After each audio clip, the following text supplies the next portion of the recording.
ஆண்டவராகிய இயேசு கிறிஸ்துவின் நாமத்தில் அன்பின் வாழ்த்துக்கள். அன்பானவர்கள், எப்படி இருக்கீங்க? நல்லா இருப்பீங்கன்னு நம்புகிறேன். நல்லா இருக்கணும். நன்றாக இருப்பதற்காகவே இந்த வார்த்தைகள் பேசப்படுகிறது. இந்த அருமையான நாளில் உங்களோடு கர்த்தருடைய வார்த்தையை பேசுவதில் நான் மகிழ்ச்சி அடைகிறேன். ஒவ்வொரு நாளும் ஒரு வாக்குத்தத்தத்தின் அடிப்படையில் கர்த்தருடைய வார்த்தையை உங்களோடு கூட பேசி வருகிறேன். தேவனுடைய வார்த்தை ஆம் என்றும் ஆமெனிடம் இருக்கிறது. வாக்குத்தத்தங்களும் அப்படி இருக்கிறது. தேவனுடைய வாக்குத்தத்தங்கள் நம்முடைய வாழ்க்கையில் நாம் நிறைவுடன் வாழ நம்மை அழைத்து செல்கின்றன. வாக்குறுதிகளை பெற்றுக்கொண்ட தேவ மனிதர்களை பாருங்கள். அவர்கள் நம்பிக்கையோடு அவைகளை சுதந்தரித்தார்கள், நம்பிக்கையோடு பெற்றுக்கொண்டார்கள். அப்படியே அவருடைய வாழ்க்கையிலே ஆசீர்வாதத்தையும் பெற்றுக்கொண்டார்கள். இந்த நாளிலே புதிய ஏற்பாட்டிலிருந்து ஒரு வார்த்தையை உங்களுக்காக நான் கொண்டு வருகிறேன். அது ஒரு நல்ல வாக்குத்தத்தம். மத்தேயு நற்செய்தி நூல் 11ஆம் அதிகாரம் 29வது வசனம். நான் சாந்தமும் மனத்தாழ்மையுமாய் இருக்கிறேன். என் நுகத்தை உங்கள் மேல் ஏற்றுக்கொண்டு என்னிடத்தில் கற்றுக்கொள்ளுங்கள். அப்பொழுது உங்கள் ஆத்துமாக்களுக்கு இளைப்பாறுதல் கிடைக்கும். இளைப்பாறுதல் கிடைக்கும். இந்த முழு உலகமுமே இளைப்பாறுதல் இல்லாமல் மிகவும் தள்ளாட்டத்தோடு இருக்கிறது. ஒரு நாட்டுக்கு நாடு சமாதானம் இல்லை. இருவேறு நாடுகள், எதிர் முனையில் இருக்கிற இருவேறு நாடுகள், அதில் வாழுகிற மக்கள் சமாதானம் இல்லாமல், சந்தோஷம் இல்லாமல் மிகுந்த வேதனையோடு வாழ்கிறார்கள். தனி மனிதர்களை பாருங்கள், இளைப்பாறுதல் இல்லை, சந்தோஷம் சமாதானம் இல்லை. சதா பிரச்சனைகள், போராட்டங்கள், கஷ்டங்கள். இவளுக்கு நடுவில் தனி மனிதனுடைய வாழ்க்கையிலும் கூட இளைப்பாறுதலை இழந்து தவிக்கிற மனிதர்களை நாம் பார்க்கிறோம். இளைப்பாறுதல் இல்லாமல், சந்தோஷம் இல்லாமல், சமாதானம் இல்லாமல் இந்த பூமியிலே தங்களுடைய வாழ்க்கை ஓட்டத்தை நிறைவு செய்திருக்கிற மக்கள் ஏராளம் ஏராளம். ஆண்டவர் இந்த நாளிலே நமக்கு இளைப்பாறுதலை தருவேன் என்று சொல்கிறார். உங்கள் ஆத்துமாவிற்கு ஒரு இளைப்பாறுதல் கிடைக்கும். நீங்கள் முன்பு போல அலசடிப்பட்டவர்களாக, சமாதானத்தை சந்தோஷத்தை இழந்தவர்களாக, மனவேதனையோடு வாழ்கிறவர்களாக இல்லாமல் நிம்மதியோடு வாழக்கூடியவர்களாக, மன சஞ்சலம் இல்லாமல் சந்தோஷத்தோடு வாழக்கூடியவர்களாக ஆண்டவர் உங்களை மாற்றுவார். வேதாகமத்திலே பல இடங்களிலே இளைப்பாறுதலை இழந்த மக்களை குறித்து பார்க்கிறோம். பிரியமானவர்களே, ஆண்டவர் மாத்திரம்தான் இளைப்பாறுதலை நமக்கு கொடுக்க முடியும். நீங்கள் வேதாகமத்தை வாசிக்கின்ற போது அருமையான பக்தன் யோபு சொல்லுகிறான். யோபு 3ஆவது அதிகாரம் 26வது வசனத்தில், எனக்கு சுகமில்லை, இளைப்பாறுதல் இல்லை, அமைதலும் இல்லை, எனக்கு தத்தளிப்பே நேரிட்டது. இளைப்பாறுதலும் இல்லை. ஐயோ, இளைப்பாறுதலை விரும்பினேன், ஆனால் எனக்கு இளைப்பாறுதல் கிடைக்கவில்லை. இளைப்பாறுதல் அற்றவனாக இருக்கிறேன். நிம்மதி, சந்தோஷம், சமாதானங்களை இழந்து போயிருக்கிறேன் என்று அருமையான பக்தன் யோபு வருத்தப்படுகிறான். அன்பானவர்களே, யோபுவினுடைய வாழ்க்கையில் எவ்வளவு செல்வ செழிப்புள்ளவன், எவ்வளவு மேன்மையுள்ளவன், எவ்வளவு கனத்திற்குரியவனாக, மேன்மை தங்கியவனாக இந்த யோபு வாழ்கிறான். ஆனால் அதே யோபுவினுடைய வாழ்க்கையில் இளைப்பாறுதல் இல்லாமல் தத்தளிக்கிற ஒரு மனுஷனாக, அந்த வசனத்தை திரும்ப வாசிக்கிறேன் பாருங்கள். எவ்வளவு வேதனை. எனக்கு சுகமில்லை, இளைப்பாறுதலும் இல்லை, அமைதலும் இல்லை, எனக்கு தத்தளிப்பே நேரிட்டது என்று சொல்கிறான். எல்லாவற்றையும் இழந்து போன ஒரு மனிதனாக பாருங்கள். 7000 ஆடு, 3000 ஒட்டகங்கள், 500 ஏர்மாடு, 500 கழுதைகள், திரளான வேலைக்காரர்கள், வேலைக்காரிகள், 10 பிள்ளைகள் எல்லாம் ஒரே நேரத்தில் இல்லாமல் போய்விட்டது. அவன் கையை விட்டு போய்விட்டன. வெறும் மனிதனாக இருக்கிறான். என்ன செய்யறதே புரியல இந்த யோபுவிற்கு. அவனுக்கு இளைப்பாறுதல் இல்லை என்று வருத்தப்படுகிறான். அருமையான ஞானி சாலமோன் தன்னுடைய புத்தகம் பிரசங்கி எழுதுகிற போது ஒவ்வொரு மனிதனுடைய வாழ்க்கை குறித்து அவன் பேசுகிறான். 12 அதிகாரத்திலேயும் இந்த உலகம் எவ்வளவு மாயை, எவ்வளவு ஒரு மாயான உலகத்தில் வாழ்கிறோம் என்பதை அவன் மிக தத்ரூபமாக இந்த அதிகாரங்களில் எழுதி வைத்திருக்கிறான். இப்படி எழுதி வைத்திருக்கிற அந்த அதிகாரத்தில் ஒரு வசனம் இப்படி சொல்லுகிறது. பிரசங்கி 2:23, அவன் நாட்கள் எல்லாம் அலுப்புள்ளது, அவன் வேலைகள் வருத்தம் உள்ளது, ராத்திரியிலும் அவன் மனதுக்கு இளைப்பாறுதல் இல்லை, இதுவும் மாயையே. இரவு நேரத்தில் மனுஷனுக்கு இளைப்பாறுதல் இல்லை. ஐயோ, இளைப்பாறுதல் இல்லாமல் வேதனையோடு வாழ்கிறான் மனிதன். நான் என்ன செய்வேன், நான் என்ன செய்வது என்று வேதனைப்படுகிற மனித வாழ்க்கை. என்னுடைய வாழ்க்கையில் இளைப்பாறுதல் இல்லையே, இரவெல்லாம் தூக்கம் இல்லை, இரவெல்லாம் நல்ல நித்திரை இல்லை, நிம்மதி இல்லாத ஒரு வாழ்க்கை, இளைப்பாறுதல் இல்லாத ஒரு இரவு. அப்படித்தான் அங்கே மனிதர்கள் வாழ்கிறார்கள், பெரும்பகுதி ஜனங்கள் வாழ்கிறார்கள் என்பதை அருமையான பிரசங்கி எடுத்து காட்டுகிறார். எரேமியாவோ தன்னுடைய புத்தகம் புலம்பலிலே இப்படி புலம்பி பாடுகிறதை நாம் பார்க்கிறோம். புலம்பல் 5:5, பாரஞ்சுமந்து எங்கள் கழுத்து நோகிறது, நாங்கள் உழைக்கிறோம், எங்களுக்கு இளைப்பாறுதல் இல்லை. ஐயோ, நாங்கள் பாரம் சுமக்கிறோம், ஆனால் எங்களுடைய சுமை அதிகரிக்கிறது, வேதனை அதிகரிக்கிறது, எங்களுக்கு இளைப்பாறுதல் இல்லை என்று புலம்புகிறான். புலம்பல் புத்தகத்திலே புலம்பி தவிக்கிறான். அன்பு தேவனுடைய பிள்ளைகளே, மிகப்பெரிய ஒரு வேதனையை இங்கே வெளிப்படுத்துகிறான் எரேமியா புலம்பல் புத்தகத்தில். இந்த சிறையிருப்பின் காலங்களிலே மக்கள் எப்படி இளைப்பாறுதல் இல்லாமல் வேதனைப்பட்டார்கள், எப்படி இளைப்பாறுதல் இல்லாமல் கஷ்டப்பட்டார்கள் என்பதை இந்த புத்தகம் முழுவதிலும் பார்க்க முடியும். இளைப்பாறுதல் இல்லை, இளைப்பாறுதல் இல்லை. பிரியமானவர்களே, இந்த உலகத்தில் இளைப்பாறுதலை தர வேண்டுமானால், நாம் பெற்றுக்கொள்ள வேண்டுமானால், ஒரே ஒருவர் தான் அந்த இளைப்பாறுதலை நமக்கு கொடுக்க முடியும். அவர் நம்முடைய அன்பு இரட்சகராகி இருக்கிற ஆண்டவராகிய இயேசு கிறிஸ்து. எரேமியா தீர்க்கதரிசன புஸ்தகம் 31ஆம் அதிகாரம் 2வது வசனம். பட்டயத்திற்கு தப்பி மீந்த ஜனம் வனாந்திரத்தில் இரக்கம் பெற்றது. இஸ்ரவேலுக்கு இளைப்பாறுதலை கட்டளையிடப் போகிறேன். இஸ்ரவேலுக்கு இளைப்பாறுதலை கட்டளையிடப் போகிறேன் என்று கர்த்தர் சொல்கிறார். இந்த செய்தியை கேட்டுக்கொண்டிருக்கிற, பார்த்து கொண்டிருக்கிற உங்களுக்கு கர்த்தர் சொல்லுகிறார், நான் உங்களுக்கு இளைப்பாறுதலை கட்டளையிடப் போகிறேன். இதனால் வரைக்கும் நீங்கள் வேதனை அனுபவிச்சிங்க இல்லையா? இதனால் வரைக்கும் நீங்கள் துக்கத்தோடு இருந்தீங்களே, இதனால் வரைக்கும் மன சஞ்சலத்தோடு வாழ்ந்தீங்க இல்லையா? ஆண்டவர் இன்றைக்கு உங்களை பார்த்து சொல்லுகிறார், என் மகனே, மகளே, நான் உனக்கு இளைப்பாறுதலை கட்டளிடப் போகிறேன். இளைப்பாறுதலால் நீ நிரப்பப்பட போகிறாய். இளைப்பாறுதல் உன்னுடைய வாழ்க்கையை அலங்கரிக்கும். இளைப்பாறுதலின் வல்லமையினாலே, பிரசன்னத்தினாலே நான் உன்னை நிரப்புவேன் என்று ஆண்டவர் சொல்லுகிறார். இந்த நாளிலே இந்த செய்தியை பார்த்து கொண்டிருக்கிற உங்களுக்கு தான் கர்த்தர் பேசுகிறார். நீங்கள் இளைப்பாறுதலை பெற்றுக்கொள்வீர்கள். சதா கடன் பிரச்சனை, கடன் பாரம், என்ன செய்ய போகிறோன்னு தெரியல, மிகுந்த மனவேதனையோடு நாம் வாழ்கிறோம், மிகுந்த மனவேதனையோடு ஜீவிக்கிறோம். இந்த நாளிலே கர்த்தர் சொல்கிறார், என் மகனே, மகளே, உன்னுடைய வாழ்க்கையில், உன்னுடைய ஜீவிதத்தில் நான் இளைப்பாறுதலை கட்டளையிடப் போகிறேன். உனக்கு ஒரு இளைப்பாறுதல் வரப்போகிறது. நீ முன்பை போல மன துக்கத்தோடு வேதனையோடு வாழப்போகிறவன் அல்ல, வாழப்போகிறவள் அல்ல. என்னுடைய சமாதானத்தினால், என்னுடைய சந்தோஷத்தினால் இளைப்பாறுதலிலே நிரம்பி இருக்கும்படி நான் உனக்கு உதவி செய்வேன் என்று ஆண்டவர் சொல்லுகிறார். சரி, தேவனாகிய கர்த்தர் நமக்கு இளைப்பாறுதலை தருவதற்கு அவர் எப்போதும் ஆயத்தமாயிருக்கிறார். அந்த இளைப்பாறுதலை பெற்றுக்கொள்வதற்கு நாம் என்ன செய்ய வேண்டும்? முதலாவது, நாம் அவரிடத்தில் செல்ல வேண்டும். ஆண்டவருடைய பிரசன்னத்தில், அவருடைய இடத்திலே நாம் சென்று அவரை நோக்கி பார்க்கும்போது அவர் நமக்கு மிகப்பெரிய இளைப்பாறுதலை நமக்கு தருவார். மிக எளிதான ஒரு வசனம் அது, எல்லாரும் பயன்படுத்தக்கூடிய வசனம். வருத்தப்பட்டு பாரம் சுமக்கிறவர்களே, நீங்கள் எல்லாரும் என்னிடத்தில் வாருங்கள், நான் உங்களுக்கு இளைப்பாறுதல் தருவேன் என்று கர்த்தர் சொல்கிறார். வருத்தப்பட்டு பாரம் சுமக்கிறவர்களே, நீங்கள் எல்லாரும் என்னிடத்தில் வாருங்கள், நான் உங்களுக்கு இளைப்பாறுதலை தருவேன் என்று கர்த்தர் சொல்லுகிறார். நம்முடைய வாழ்க்கையில், நம்முடைய ஜீவிதத்தில் ஆண்டவர் நமக்கு இளைப்பாறுதலை கட்டளையிடுவதாக சொல்லுகிறார். நாம் இளைப்பாறுதலை பெற்றுக்கொள்வோமா? ஒரு மிகப்பெரிய இளைப்பாறுதல் நமக்கு உண்டு. நாம் ஆசீர்வதிக்கப்படுவோம். ஆகவே இந்த உலகத்தில் இளைப்பாறுதலை பெற்றுக்கொள்வதற்கு மனிதர்கள் எங்கெங்கோ போகிறார்கள். சிலர் சூதாட்ட விடுதிகளை நாடி தேடி போகிறார்கள். சிலர் பாருங்கள், போதை வஸ்துக்களை பயன்படுத்துவதனால் ஒரு இளைப்பாறுதல் கிடைத்துவிடும் என்று நினைக்கின்றார்கள். சிலர் பொழுதுபோக்கு அம்சங்களை நாடுகிறார்கள், தேடுகிறார்கள். ஆனால் இவைகளெல்லாம் தற்காலிகமாக நமக்கு ஒரு இளைப்பாறுதலை தருமே ஒழிய நிறைவான, நிரந்தரமான ஒரு இளைப்பாறுதலை நிச்சயம் தராது. நம்முடைய வாழ்க்கையில், நம்முடைய ஜீவிதத்தில் நிறைவான ஒரு இளைப்பாறுதல் நமக்கு வேணும்னு சொன்னால் ஆண்டவர் இயேசுவிடத்தில் போய்விட வேண்டும். ஆண்டவர் பார்த்து கொள்வார், ஆண்டவர் கவனித்துக் கொள்வார் என்று அவருடைய சமூகத்திலே போய் அவரிடத்திலே நம்மை அர்ப்பணம் செய்கிற போது, அன்பானவர்களே, ஒரு இளைப்பாறுதலை பெற்றுக்கொள்ள முடியும். ஆண்டவருடைய சமூகத்துக்கு போங்க. ஏதோ உங்களுடைய நேரத்தை வேறு எதுக்கோ நீங்கள் டைமை ஸ்பெண்ட் பண்ணியிருப்பீங்க. ஆண்டவருடைய சமூகத்தில் போய் அவரிடத்தில் உட்காருங்க. ஆண்டவரே, எனக்கு இந்த பிரச்சனை இருக்குன்னு சொல்லுங்கள். அப்போது உங்களுக்கு ஒரு பெரிய இளைப்பாறுதலை கர்த்தர் கட்டளையிடுவார்.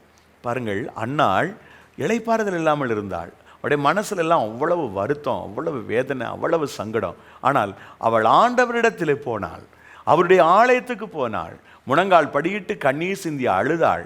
அவருடைய சமூகத்துக்கு போன உடனே அவளுக்கு ஒரு பெரிய இளைப்பாறுதல் உண்டானது. வேதம் சொல்லுகிறது, அவள் அப்புறம் துக்கமுகமாய் இருக்கவில்லை என்று வேதவசனம் சொல்லுகிறது. அவள் ஆண்டவரிடத்தில் போன பிறகு அவளுக்கு ஒரு பெரிய இளைப்பாறுதல் வந்து விட்டது. மனதிலே மகிழ்ச்சி வந்து விட்டது. எல்லா துக்கமும் மாறிவிட்டது. அவருடைய மனசுல ரொம்ப சந்தோஷம். ஆண்டவர் பார்த்துப்பாரு அப்படின்னு அவன் நம்பினாள். ஆகவே இளைப்பாறுதலை அவள் பெற்றுக்கொண்டாள். கர்த்தருடைய சமூகத்துக்கு நாம் போகும்போது நமக்கு ஒரு பெரிய இளைப்பாறுதலை ஆண்டவர் கொடுக்கிறார். மிகப்பெரிய ஒரு சந்தோஷத்தை, சமாதானத்தை கர்த்தர் கொடுக்கிறார். இரண்டாவது என்ன செய்யணும்னா, அவரிடத்தில் சென்று கற்றுக்கொள்ள வேண்டுமா? முதலாவது நான் வாசித்த வசனத்தை நான் திரும்ப வாசிக்கிறேன். நான் சாந்தமும் மனத்தாழ்மையுமாய் இருக்கிறேன், என் நுகத்தை உங்கள் மேல் ஏற்றுக்கொண்டு என்னிடத்தில் கற்றுக்கொள்ளுங்கள், அப்பொழுது உங்கள் ஆத்துமாக்களுக்கு இளைப்பாறுதல் கிடைக்கும். அப்பொழுது உங்கள் ஆத்துமாக்களுக்கு இளைப்பாறுதல். என்னிடத்தில் வந்து கற்றுக்கொள்ளுங்க. முதலாவது ஆண்டவரிடத்தில் போகிறோம், ரெண்டாவது அவரிடத்தில் கற்றுக்கொள்வது. அவருடைய பாதத்தில் நீங்கள் அமர்ந்து கொள்ளுங்கள். அவர் சொல்லிக் கொடுப்பதை நீங்கள் உங்களுடைய மனதில் எழுதி வைத்துக் கொள்ளுங்கள், கற்றுக்கொள்ளுங்கள். ஏதாகிலும் இளைப்பாறுதல் இல்லாத போது அல்லது நெருக்கடி வருகிற போது, கஷ்டம் வருகிற போது அவர் என்ன கற்றுக் கொடுத்தாரோ அது உங்களுக்கு வழிகாட்டும், உங்களுக்கு பாதை சொல்லிக் கொடுக்கும். பிரியமானவர்களே, எஸ்ஐயா 50வது அதிகாரம் 4வது வசனத்தில் இப்படி எழுதியிருக்கிறது, இளைப்படைந்தவனுக்கு சமயத்துக்கேற்ற வார்த்தை சொல்ல நான் அறியும்படி கர்த்தராகிய ஆண்டவர் எனக்கு கல்விமானி நாவை தந்தருளினார்.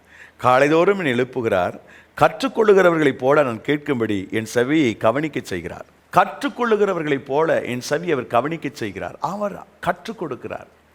நெருக்கடி காலத்தில் என்ன செய்யணும், யாருக்கு என்ன சொல்லணும், யாருக்கு எதை பேசணும்னு சொல்லி அவர் கற்றுக் கொடுக்கிறார். நமக்கு இளைப்பாறுதல் வேணும்னு சொன்னால் முதலாவது அவரிடத்தில் செல்லணும், ரெண்டாவது அவரிடத்தில் கற்றுக்கொள்ள வேண்டும். அதாவது இந்த பிரச்சனைக்கு இந்த காரியத்தை செய்யணும் என்பது போன்ற சத்தியங்கள் ஏராளம் இருக்கின்றன. ஒரு பிரச்சனை எப்படி அணுகுவது, இவை எல்லாவற்றையும் ஒட்டுமொத்தமாக நாம் அறிந்து கொள்வது, அதை அறியும்படிக்கு கர்த்தர் நமக்கு உதவி செய்கிறார், கற்றுக் கொடுக்கிறார். நாம் எல்லாவற்றையும் மனதிலே வைத்துக்கொள்ள விரும்புகிறார். அப்படி செய்கிற போது அன்பானவர்களே, இளைப்பாறுதலை நாம் அனுபவிப்போம். மூன்றாவது, தேவனை தேடுங்கள். அவரிடத்திலே நாம் செல்வது ஒரு பக்கம், தேடல் என்பது அவரை அறிந்து உணர்ந்து அவரோடு நாம் ஐக்கியப்படுவது, அவரை புகழ்ந்து பாடுவது, அவரை தொழுகை செய்வது, அவரை ஆராதிப்பது, அவருடைய முகத்தை தேடுவது. அதை நாம் செய்தால் இளைப்பாறுதலை தேவன் நமக்கு கட்டளையிடுவார். 2 நாளாகம புத்தகம் 14ஆம் அதிகாரம் 7வது வசனம் 6வது வசனத்தை வாசித்து பாருங்கள். தேவனாகிய கர்த்தரை தேடின போது ஆசா ராஜாவிற்கு ஒரு பெரிய இளைப்பாறுதல் வந்தது என்று பார்க்கிறோம். அதே போல அதுக்கு அடுத்த அதிகாரம் 2 நாளாகமம் 15வது அதிகாரம் 15வது வசனம், பிறகு 15:2 இந்த வசனங்களை வாசிக்கிற போது மிகப்பெரிய இளைப்பாறுதலை அவர்களுக்கு ஆண்டவர் கொடுத்தார். ஏனென்றால் அவர்கள் தேவனை தேடினார்கள். தேவனை தேடல் என்பது அவசரத்துக்கு அவரை தேடுறதல்ல, நமக்கு ஆபத்து வரும்போது அவரை தேடுவதல்ல, நமக்கு பிரச்சனை வரும்போது அவரை தேடுவதல்ல. அன்பானவர்களே, அதற்கு மேலாக எல்லா விதமான இக்கட்டு, நெருக்கடி, கஷ்டம், நஷ்டம் இவைகளுக்கு நடுவிலே நாம் எப்போதும் சுவாசிப்பது போல அவரை ஆராதனை செய்வது, அவரை துதித்து பாடுவது, அவரை மகிழ்விப்பது, சந்தோஷப்படுத்துவது என்று தொடர்ச்சியாக நமது காரியங்களை செய்கிற போது அன்பானவர்களே, நமக்கு ஒரு பெரிய இளைப்பாறுதல் கிடைக்கிறது. ஆசா ராஜா கர்த்தரை தேடினான், அவனுக்கு கர்த்தர் இளைப்பாறுதலை கொடுத்தார். இந்த வசனங்களை குறித்து வைத்துக் கொள்ளுங்கள். 2 நாளாகம புத்தகம் 14ஆம் அதிகாரம் 6-7 வசனங்கள், 2 நாளாகமம் 15ஆம் அதிகாரம் 15வது வசனம், பிறகு 2வது வசனம். இவைகளை பார்த்தீங்கன்னா உங்களுக்கு புரியும்.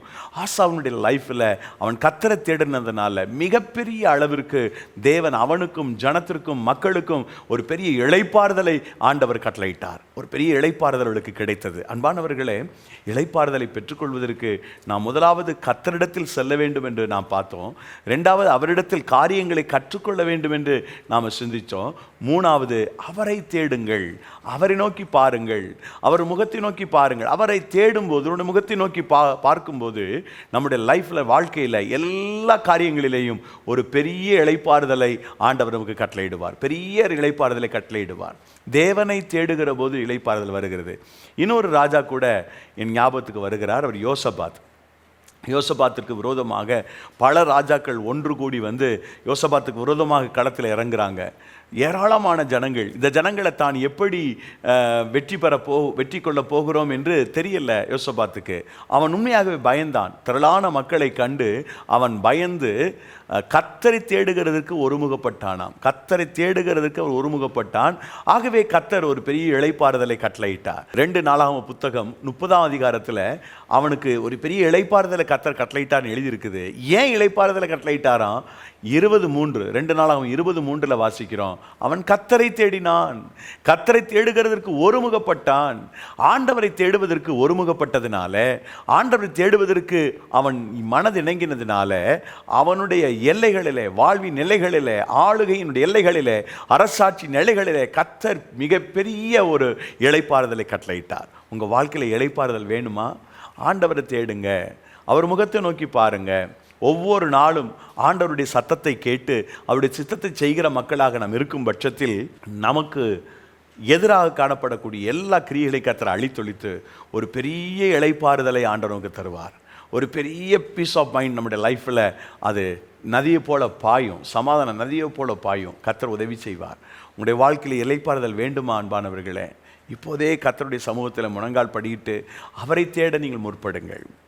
ஆண்டவர் சொன்னார், முதலாவது தேவனுடைய ராஜ்யத்தையும் அவருடைய நீதியும் தேடுங்கள், அப்பொழுது இவைகளெல்லாம் உங்களுக்கு கூட கொடுக்கப்படும். இந்த உலகத்தின் ஆசீர்வாதங்கள், மேன்மைகள் எல்லாம் உங்களுக்கு தானாக கொடுக்கப்படும். கர்த்தர் உங்களுக்கு அதை செய்து முடிப்பார், எல்லா நன்மைகளையும் கொடுப்பார். நாம் ஆண்டவரை தேடுறதில்லை, கர்த்தரை தேடாமல் வேறு யாரையோ தேடுறோம். ஆண்டவரை விட்டுட்டு வேற காரியங்களுக்கு நம்முடைய மனதை செலுத்துகிறோம். மாமிசத்தின்படி யுத்தம் செய்ய எத்தனைப்படுகிறோம். இல்லை அன்பானவர்களே, நம்முடைய வாழ்க்கையில், நம்முடைய ஜீவிதத்தில் தேவனாகிய கர்த்தருடைய பிள்ளைகளாக அவரை தேடுகிற, அவரை சுவாசிக்கின்ற, அவரை ஆராதிக்கின்ற, அவரை நமஸ்கரிக்கிற மக்களாக நாம் வாழ்கிற போது நிச்சயமாக நாம் ஆசீர்வதிக்கப்படுவோம், உயர்த்தப்படுவோம். ஒரு பெரிய இளைப்பாறுதலை கர்த்தர் நமக்கு தந்து நம்மை ஆசீர்வதிப்பார். முதலாவது நமக்கு இளைப்பாறுதல் வேணும்னு சொன்னால் ஆண்டவரிடத்தில் செல்லணும். ரெண்டாவது அவரிடத்தில் நாம் கற்றுக்கொள்ளணும். மூன்றாவது அவரை நீங்கள் எந்த நிபந்தனை இல்லாமல் தேட வேண்டும். கர்த்தரை எந்த நிபந்தனை இல்லாமல் தேடும்போது ஒரு பெரிய சமாதானம், சந்தோஷம் நம்முடைய வாழ்க்கையை அலங்கரிக்கும், நம்முடைய வாழ்க்கையை ஆசீர்வதிக்கும். நான்காவதாக தேவனுடைய அந்த இளைப்பாறுதலை பெற்றுக்கொள்வதற்கு நாம் என்ன செய்யணும் அப்படின்னு கேட்டால், நாம் நெருக்கடி வரும்போது, பிரச்சனை வரும்போது எதுப்பா வழி அப்படின்ற அந்த வழிநடத்துதலை தேவனிடத்தில் பெற்றுக்கொள்ளணும். அதாவது கர்த்தரிடத்தில் போகிறது ஒரு அனுபவம், அவரிடத்தில் கற்றுக்கொள்வது ஒரு அனுபவம், அவரை தேடுவது ஒரு அனுபவம். ஆனால் நெருக்கடி பிரத்யட்சமாக என்னுடைய வாழ்க்கையில் வருகிறன்னு சொல்லும்போது நான் என்ன செய்ய வேண்டும் என்று தெளிவான கர்த்தருடைய நடத்திப்புக்காக நாம் காத்திருந்து வேண்டுதல் செய்கிற போது கர்த்தர் வழியை நமக்கு போதிக்கின்றார். இந்த இடத்துல தான் நான் வாசிக்கிறோம், கர்த்தருக்கு காத்திருக்கிற ஒரு புது பலனடைந்து கழுகளைப் போல சிற்றெடுத்து எழும்புவார்கள், அவர்கள் ஓடினாலும் இளைப்படையார்கள். அந்த இளைப்பு நம்மளுடைய லைஃப்பில் இருக்காது. இளைப்பாறுதல் என்பது நம்மை அலங்கரிக்கும், ஒரு பெரிய சமாதானத்தை உணர்வோம். இப்போது நான்காவதாக அவருடைய நடத்திப்புக்காக, திட்டமான வழிநடத்துதலுக்காக கர்த்தருடைய சமூகத்தில் காத்திருப்பது, அதன் மூலம் வருகிறது ஒரு பெரிய இளைப்பாறுதல். எரேமியா தீர்க்கதரிசன புஸ்தகம் 6வது அதிகாரம் 16வது வசனம். வழிகளில் நின்று பூர்வ பாதைகள் எவை என்று கேட்டு விசாரித்து நல்ல வழி எங்கே என்று பார்த்து அதில் நடவுங்கள், அப்பொழுது உங்கள் ஆத்மாவுக்கு இளைப்பாறுதல் கிடைக்கும். எப்போ நம்முடைய ஆத்மாவுக்கு இளைப்பாறுதல் கிடைக்கும்? விசாரிக்கும் போது, அவருடைய வழிநடத்துதலை பெற்றுக்கொள்கிற போது ஒரு பெரிய இளைப்பாறுதல் கிடைக்கிறது. பழைய ஏற்பாட்டு காலத்தில் ஒரு மனிதன் ஒரு பிரயாணம் செய்கிறான். அவனுடைய காரியத்தை கர்த்தர் வாய்க்கை செய்யணும். என்ன வேலைக்கு அவன் செல்கிறான்னு சொன்னால், தன்னுடைய எஜமானனுக்கு ஒரு பெண்ணை கண்டுபிடிக்க போகிறான். அந்த பெண் தன்னுடைய மூத்த எஜமானன் சொன்னது போல இருக்க வேண்டும், ஆபிரகாம் சொன்னது போல இருக்க வேண்டும், அந்த அடையாளங்கள் வேண்டும். எப்படி அடையாளத்தை கண்டுபிடித்து போவது? இப்போ இருக்கிற மாதிரி ஜிபிஆர்எஸ்லாம் இப்போ இல்லை, கூகுள் மேப்லாம் கிடையாது. அவர் பொதுவாக ஒட்டகத்தில் பயணம் செய்கிறார். எலியாசர் ஜெபம் பண்ணிட்டு போகிறார், ஆண்டவரே வாய்க்கை செய்யும், வாய்க்கை செய்யும், வாய்க்கை செய்யும் என்று கேட்கிறார். சரியான நடத்திப்பு. நான் அந்த பெண்களுக்கு நடுவில் நான் தண்ணி கேட்கும்போது, குடியும் உமக்கும் வார்க்கிறேன், உன்னுடைய ஒட்டகத்துக்கு வார்க்கிறேன் என்று எவள் சொல்கிறாளோ அவள் தான் என்னுடைய எஜமாட்டி என்று அவன் வேண்டுதல் செய்தான். அப்போ நல்ல சரியான பாதையில் கர்த்தர் நடத்த வேண்டும் என்பதற்கு, தேவன் நலமான பாதையில் நடத்த வேண்டும் என்பதற்கு இங்கே எலியாசர் கருத்தாக தேவனுடைய சமூகத்தில் நோக்கி ஜெபித்தான். நம்முடைய வாழ்க்கையில் கர்த்தருடைய நடத்திப்புக்காக நாம் அவருடைய சமூகத்தில் வேண்டுதல் செய்யணும், அவரை நோக்கி பார்க்கணும். நீங்கள் நடத்துங்க ஆண்டவர். வசனம் சொல்கிறது, உண்மையில் கண்ணை வைத்து உனக்கு ஆலோசனை சொல்லுவேன், நீ நடக்க வேண்டிய வழியை நான் உனக்கு காட்டுவேன். நான் உண்மையில் கண்ணை வைத்து உனக்கு ஆலோசனை சொல்லுவேன், நடக்க வேண்டிய வழியை நான் உனக்கு காட்டுவேன்னு கர்த்தர் சொல்கிறாரு. நீ போக வேண்டிய பாதையை காட்டுவேன், நடக்க வேண்டிய வழியை காட்டுவேன், நீ ஆசீர்வதிக்கப்படுவ, உயர்த்தப்படுவேன்னு கர்த்தர் சொல்கிறார். எனது அன்பு சகோதர சகோதரிகளே, இந்த நாளிலே தேவனாய் கர்த்தர் உங்களை ஆசீர்வதித்து உங்களை நடத்துவார். நீங்கள் அற்புதமாக கொண்டு போகப்படுவீர்கள். இன்னொரு இடத்துல எசையா சொல்லுகிறார், பிரயோஜனமாக இருக்கிறதை நான் போதித்து என்று சொல்லுகிறார்.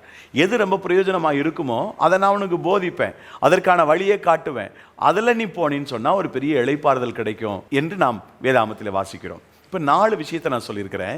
முதலாவது, இளைப்பாறுதல் பெறுவதற்கு அவரிடத்தில் போய்விடுங்கள். 2வது, அவரிடத்தில் கற்றுக்கொள்ளுங்கள். 3வது, அவரை தேடுங்கள். 4வது, அவருடைய வழிகாட்டுதலை வழிநடத்துதலை பெற்றுக்கொள்ளுங்கள்.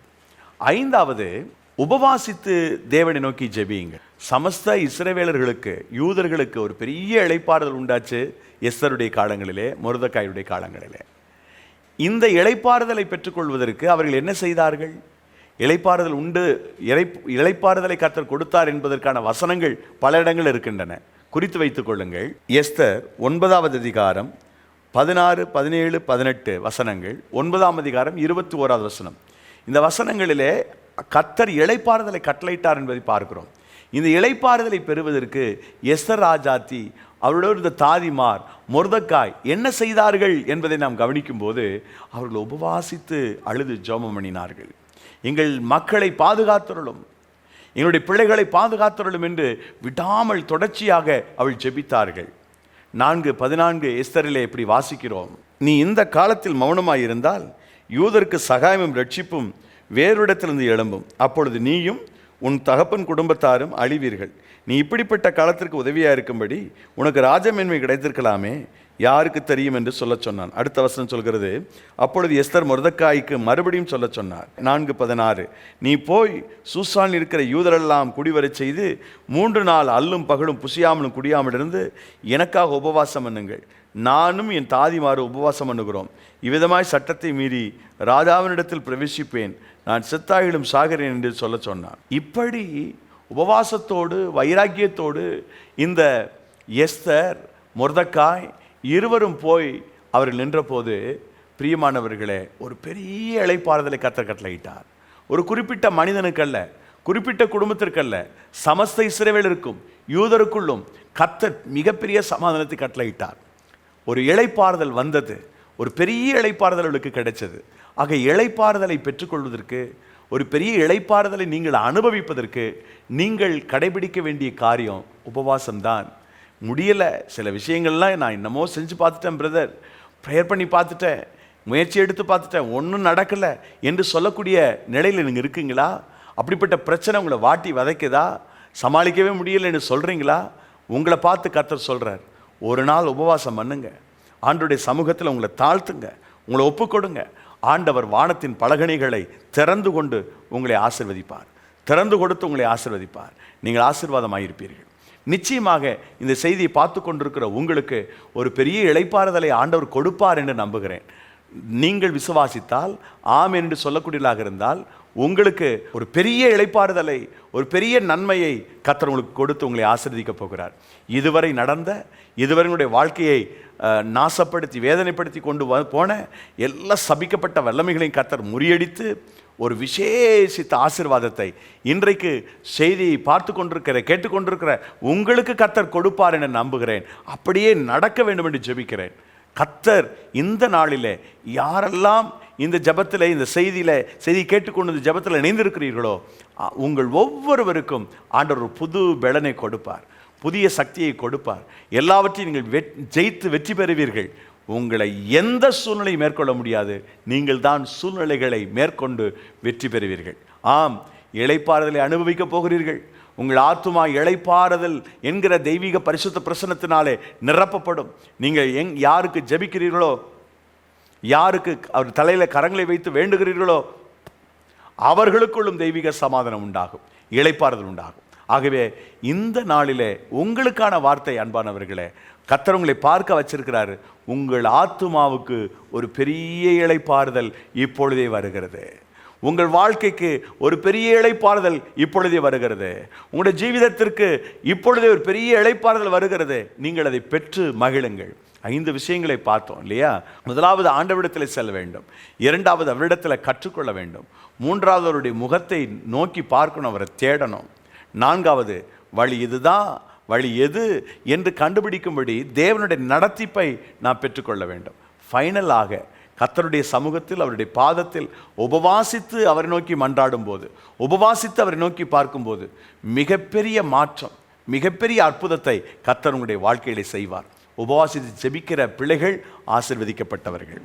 அன்பானவர்களே, இந்த நாளிலே ஆண்டவருடைய வாக்கு சொல்லுகிறது, அவர் உங்கள் ஆத்துமாக்களுக்கு இளைப்பாறுதலை கட்டளையிடுவார். இளைப்பாறுதல் இல்லாமல் மக்கள் வேதனைப்படுகிறார்கள். இளைப்பாறுதலை அனுபவிக்க வேண்டுமா? இளைப்பாறுதலை நீங்கள் ருசிக்க வேண்டுமா?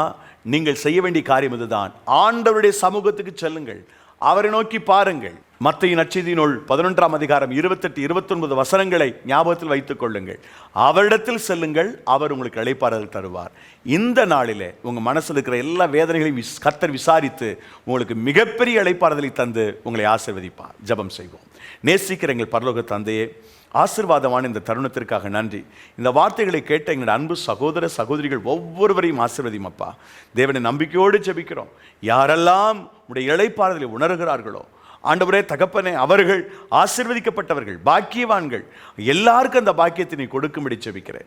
எல்லாருக்குள்ள அந்த சமாதானம், சந்தோஷம் வரட்டும், இளைப்பாறுதல் வரட்டும். நீ அப்படி செய்ய போகிறதற்காக நன்றி. உடைய கரத்தில் ஒப்புக் கொடுக்கிறோம்.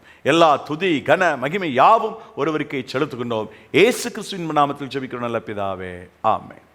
அன்பானவர்களே, 60 செகண்ட், அதாவது ஒரு நிமிடத்தில் ஒரு வாக்குத்தத்தத்திற்கான நிபந்தனையோடு வாட்ஸ்அப்பில் வாக்குத்தத்தம் அனுப்பி வைக்கப்படுகிறது.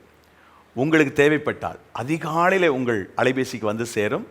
அன்றைய நாள் வசனத்தை கேட்டபடி உங்களுடைய வாழ்க்கை துவக்குங்கள். வசனம் தேவைப்பட்டால் திரையில் தோன்றுகிற எண்ணை குறித்துக் கொள்ளுங்கள். 9600662466 என்ற எண்ணிற்கு நீட் ப்ராமிஸ் அப்படின்னு டெக்ஸ்ட் பண்ணுங்க, உங்களுடைய பெயர் மற்றும் மாவட்டத்தினுடைய பெயரோடு. ஆங்கிலத்தில் வேணும்னு சொன்னால் 9943921251 என்று நீங்கள் என்ற எண்ணுக்கு நீட் ப்ராமிஸ் என்று டெக்ஸ்ட் பண்ணுங்க, including your name and also district name. இந்த வசனங்கள் உங்களுக்கு மிகப்பெரிய ஆசீர்வாதமாக இருக்கும். கேளுங்கள், பயன்பெறுங்கள், ஆசீர்வதிக்கப்படுங்கள். God bless you.